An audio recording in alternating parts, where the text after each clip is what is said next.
His name is on everybody's lips. Papadopoulos. The role of Papadopoulos versus George Papadopoulos. It's a mouthful. right there, George Papadopoulos.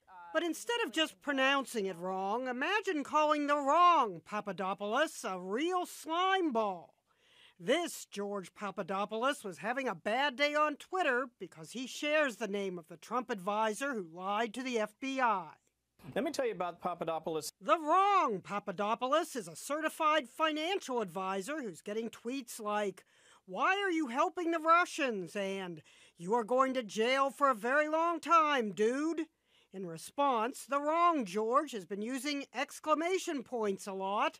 For the nth time, I am not Trump's foreign policy advisor. I have no association with the Trump camp. None. The complaint says George Papadopoulos. The wrong Papadopoulos complained, "All Mondays suck in general, but this one is off the scales."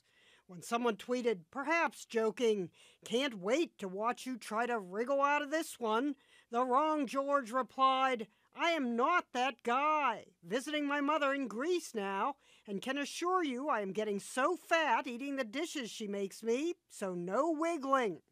Dishes like this one. George recalled the old TV show Webster. I want you to meet my husband, George Papadopoulos.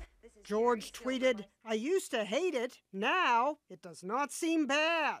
What's bad is having to say it on TV."